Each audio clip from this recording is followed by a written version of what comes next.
হাদিস দ্বারা বোঝা যায় চোখ আপনারে একদম একদম রোগাক্রান্ত বানায় দিবে। চোখ মানুষের ক্ষেতের ধান পুরা নষ্ট করে দেয়। চোখ পেঁপে গাছের সব পেঁপে ফালায় দেয়। চোখ কাঁঠাল গাছের কাঁঠাল সব নষ্ট করে দিতে পারে। না হয় এমন বদনজর লাগবে, ফুটফুটে একটা সন্তান দেখবেন হঠাৎ একদম চিকন হইয়া চ্যাংরা হইয়া শেষ হয়ে যাওয়ার উপক্রম হয়ে যায়। এই আসমা বিনতে উমাইস রাদিয়াল্লাহু তাআলা আনহার সন্তানদেরকে নবীজি দেখাইলেন। তাকানোর পর বললেন, মা আলী আরা আজসামা বানি আখিক দারিআতান। আল্লাহর নবী বললেন, ও আসমা, আমার ভাইয়ের সন্তানগুলার কি অবস্থা? তারা এত শুকায় গেছে কেন? তুসিবুহুমুল হাজা, না খাইতে না খাইতে আমার ভাতিজারা কি শুকায় গেল নাকি? হযরত জাফর হলো আমাদের নবীজির চাচাতো ভাই। সেই হিসাবে নবীজি বললেন, আসমা, আমার এই চাচাতো ভাইয়ের ছেলেগুলার এই অবস্থা কা? তারা কি না খাইতে না খাইতে শুকায় গেছে নাকি? এমন অবস্থা কা? দেখেন, মন দিয়ে শোনেন। নবীজি বললেন, এদের শরীর বাড়ে না কেন? এমন চিকনা কেন? শুকায় গেছে কেন? হযরতে আসমা জবাব দিলেন, লা ইয়া রাসূলুল্লাহ, খাদ্যের কোনো অভাব নাই। ওয়ালাকিনিল আইন তুসরিউ ইলাইহিম ইয়া রাসূলুল্লাহ, কিন্তু হুজুর, আমার সন্তানগুলোর উপর মানুষের বদনজর লাগে। কি লাগে? হুজুর, মানুষ খুব দ্রুত আমার সন্তানগুলোকে বদনজর দেয়। আল্লাহর নবী কয়, ইরকিহিম, তাদেরকে ঝাড়ফুঁক করবা। তাহলে এই হাদিস দ্বারা বোঝা যায় চোখ আপনারে একদম একদম রোগাক্রান্ত বানায় দিবে। চোখ মানুষের ক্ষেতের ধান পুরা নষ্ট করে দেয়। চোখ পেঁপে গাছের সব পেঁপে ফালায় দেয়। চোখ কাঁঠাল গাছের কাঁঠাল সব নষ্ট করে দিতে পারে। তো রাসূল আকরাম সাল্লাল্লাহু আলাইহি সাল্লাম বললেন, আসমা, তোমার সন্তানদের কি হয়েছে? কয়, হুজুর, এদেরকে চোখ বদ নজর এদের উপর খুব বেশি লেগে যায়। নবী কয়, ঝাড়ফুঁক করো। 4 নাম্বার কথা, ইবনে মাজা কিতাবের নাম, হাদিস নাম্বার 3509, 3509। হ্যাঁ, এটা মন দিয়ে শোনেন। মাদ্রাসার হুজুর যারা আছে তাদেরকে বলবো, এলাকাবাসী যারা আছেন তাদেরকে বলবো, মাদ্রাসার ছাত্র যারা আছেন তাদেরকে বলবো, এলাকাবাসীও শোনেন। আপনারা মাঝে মাঝে সন্তান গোসল করায়া বারান্দায় দাঁড় করায়া দেন, রৌদ্রের মধ্যে দাঁড় করায় দেন। সন্তান ডারে উঠানের মধ্যে ছেড়ে দেন, তার শরীরের দিকে অন্য মানুষ তাকায়। এরা ভালো করে শোনেন, সন্তানের শরীর যারা অন্যের সামনে খোলা রাখেন, অথবা আপনারা বয়স্ক যারা, আমরা বয়স্ক যারা, আমরাও যারা পুকুরের মধ্যে সবার সামনে গোসল করি, খুব সতর্ক হয়ে গোসল করা দরকার। শরীরে গামছা রাখা দরকার। কেন দরকার? হাদিসটা শোনেন। ইবনে মাজা 3509 নাম্বার হাদিস। নবীজি সাল্লাল্লাহু আলাইহি সাল্লামের জামানায় এক আশ্চর্য ঘটনা ঘটছে। কি ঘটছে? আমির ইবনে রবিআ, বলেন তো নামটা কি? আরেকটা নাম মনে রাখবেন, সাহাল ইবনে হুনাইফ। কি নাম? সাহাল ইবনে হুনাইফ। তো এই সাহাল ইবনে হুনাইফ গোসল করতেছে। মাররা আমির ইবনে রবিআ বিসাহাল ইবনে হুনাইফ রাদিয়াল্লাহু তাআলা আনহুমা।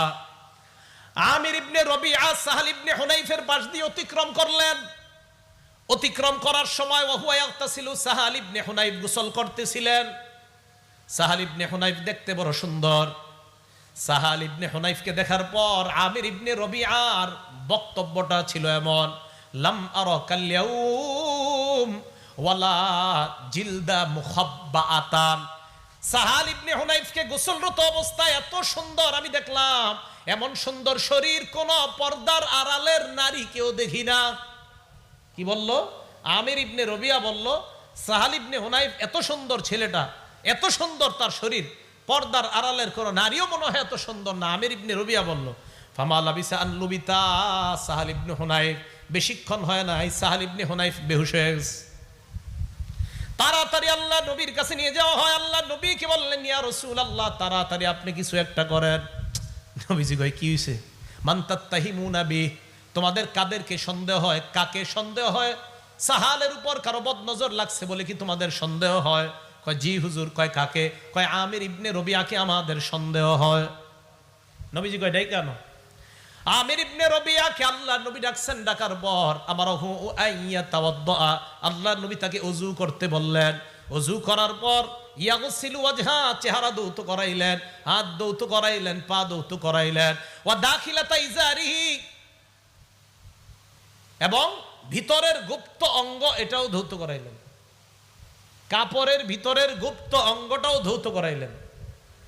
সুম্মা আমারহু আইয়া সুব্বা আলাই, এরপর নবীজি বললেন অতিরিক্ত, কেউ কেউ বলেন যেই পানিটা ছিল সেটা, আবার কেউ কেউ বলেন না, যেটা দুইছে ওই পানিটাই। আইয়া সুব্বা আলাই, যার উপরে বদনজর লাগছে তার উপর ছিটাইয়া দাও। যার উপর বদনজর লাগছে তার উপর ছিটাইয়া দাও। এখন কথা হলো, এই হাদিস দ্বারা কি বোঝা যায়? নবীজি সাল্লাল্লাহু আলাইহি সাল্লাম বলেন, শোনো তোমরা কি করো না করো মাঝে মাঝে তোমরা, দেখেন আলামা ইয়াকতুলু আহাদুকুম, এই শব্দটা সারা জীবন মনে রাখবেন। তোমরা কিসের কারণে আলামা ইয়াকতুলু আহাদুকুম আখাহু, তোমরা কেন একজন তার ভাইকে হত্যা করো? সাহাবারা কয়, হুজুর হত্যা মানি? এই হিংসুক চোখ, কিছু চোখ আছে এমন যেই চোখ তার ভাইকে হত্যা করে দেয়, যেই চোখ বদনজর পড়ার কারণে এমন অবস্থা হয় যে তার ভাইকে শেষ করে দেয়। তাহলে আল্লাহর নবী কারো বদনজর পড়াটাকে হত্যার সাথে শামিল করছে। আলামা ইয়াকতুলু আহাদুকুম আখাহু, তোমাদের কেউ তার ভাইকে কেন হত্যা করো? নবীজি বললেন, ইজা রাআ আহাদুকুম, তোমাদের কেউ যখন কাউকে দেখে, মা ইউজিবুহু, যেটা তার কাছে ভালো লাগে, ফালইয়াদউ লাহু বিল বারাকা, ওই সময় যেন সে তার জন্য বরকতের দোয়া করে। কাউকে যখন দেখবো আমরা, সৌন্দর্যতা যদি চোখে আসে, মাশা আল্লাহ, মাশা আল্লাহ, এই দোয়াগুলা করব। এখন এলাকাবাসী যারা আছি, আমাদের জন্য করণীয় কি? দোয়া তো আমি আপনি হয়তো করলাম যারা জানি, কিন্তু যে জানে না সে তো দোয়া করবে না। তার চোখ যদি আপনার ছেলের উপরে লাগে তাহলে কিন্তু বরবাদ হয়ে যাবে। এই জন্য বাচ্চাদেরকে সবার সামনে গোসল করায়েন না, বাচ্চাদেরকে গোসল করায় সবার সামনে রোদ্রে দাঁড় করায় দিয়েন না। গেঞ্জি সহ, শরীরে একটা কাপড় সহ বাচ্চাকে অন্যের সামনে দেন, না হয় এমন বদনজর লাগবে, ফুটফুটে একটা সন্তান দেখবেন হঠাৎ একদম চিকন হয়ে চ্যাংরা হয়ে শেষ হয়ে যাওয়ার উপক্রম হয়ে যায়। এগুলো বদনজরের কারণে হয়।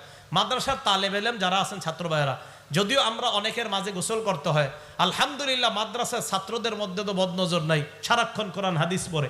এরপরেও মাদ্রাসার ছাত্র ভাইয়েরা সতর্ক থাকা, গামছা অন্তত রাখা শরীরের মধ্যে, সবার সামনে গোসল করলেও গামছা রাখা।